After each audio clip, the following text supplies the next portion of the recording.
मुझे याद है कि हमारे बचपन के टाइम में ना ये खिलौने तो घर घर दिवाली के टाइम में आते थे, और अब वो क्रेज़ भी नहीं रह गया जो हमारे टाइम में होता था। तो देखो, जब मैं शादी ब्याह से निपट जाती हूँ ना, मीन्स विदाई के दूसरे दिन जो बीमार पड़ती हूँ कि 2 दिन तो मैंने बिस्तर ही नहीं छोड़ा। हालत इतनी ख़राब हो गई थी कि पूछो ही मत, लग रहा था सारा कसर शादी का मेरे ही ऊपर निकला है।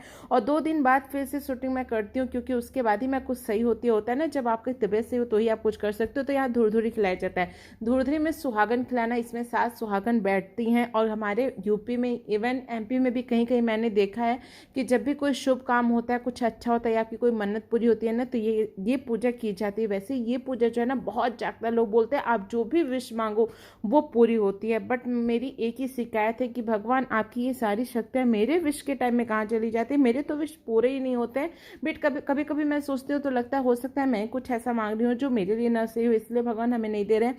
फिर देखो, हम पूजा करते हैं, हवन करते हैं, मन्नत मांगते हैं, आरती करते हैं और भीख लेते हैं। भीख लेना उसे कहते हैं जो हम आंचल फैला के प्रसाद देते हैं।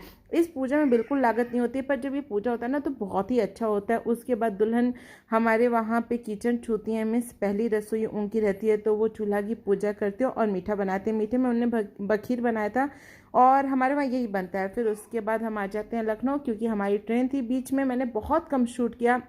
वैसे मैं ये बोल सकती हूँ, लखनऊ आना या वापस एमपी आना मेरे लाइफ की बिगेस्ट मिस्टेक थी। मैं ऐसा क्यों बोल रही हूँ, मे भी आपको मैं नेक्स्ट ब्लॉग में बता सकूँ। बट यहाँ की गर्मी और यहाँ के धूप देख के ना मुझे इतनी घबराहट हो रही थी कि लिटरली मैंने पूरे शादी में इतनी धूप और गर्मी बर्दाश्त नहीं करी। और देखो, यहाँ हम अपने ट्रेन का वेट करें। तो मिलते हैं न्यू ब्लॉग में। Bye bye.